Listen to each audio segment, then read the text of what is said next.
Scholarship inquiry थोडं व्यवस्थितपणे handle करण्यासाठी हा फॉर्म आपण भरून घेतो. फॉर्म फक्त गव्हर्नमेंट स्कॉलरशिपला अप्लाय करण्यासाठी कॅन्डिडेट एलिजिबल आहे किंवा नाही त्या संदर्भात आहे.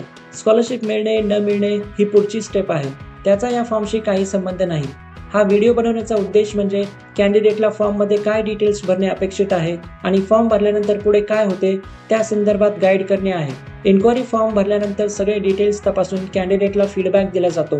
फीडबॅक ईमेलमध्ये कॅन्डिडेटला सांगितले जाते कॅन्डिडेट स्कॉलरशिप ॲप्लिकेशन करण्यासाठी पात्र आहे किंवा नाही. आतापर्यंत ज्यांनी फॉर्म फिल केला आहे त्यांना सगळ्यांना फीडबॅक मिळाला आहे. त्याच्या पुढे जाऊन जर कॅन्डिडेटला जास्त माहिती पाहिजे असेल तर कॅन्डिडेटला फी भरण्यासाठी सांगितले जाते. जे इन्फॉर्मेशन देण्यासाठी आपण पैसे मागतो ती इन्फॉर्मेशन ऑनलाईन सगळ्यांसाठी फ्रीमध्ये उपलब्ध आहे. आपण सुद्धा फ्रीमध्ये इन्फॉर्मेशन घेतो, ती प्रोसेस करतो आणि नंतर 20,000 पासून 60,000 रुपयांना विकतो. दोन्ही स्टेट आणि सेंट्रल गव्हर्नमेंट स्कॉलरशिपची सगळी इन्फॉर्मेशन ऑनलाईन उपलब्ध आहे. तुम्हाला कन्सल्टंटला पैसे देण्याची काही गरज नाही. आम्ही म्हणू शकतो आम्हाला इतर कन्सल्टंटच्या तुलनेने गव्हर्नमेंट स्कॉलरशिप संदर्भात 2 गोष्टी जास्त माहिती असतील.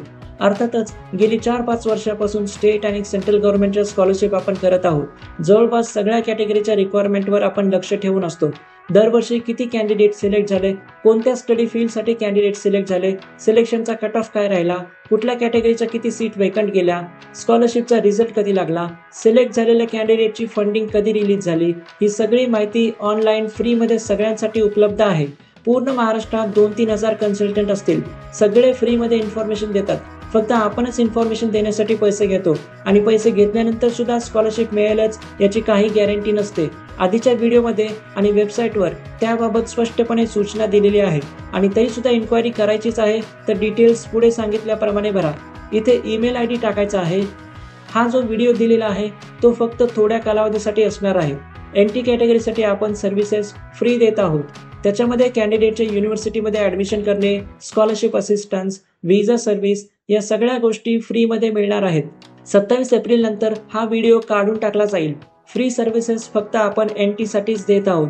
बाकीच्या कॅटेगरीसाठी अजून फ्री चालू केलेले नाही.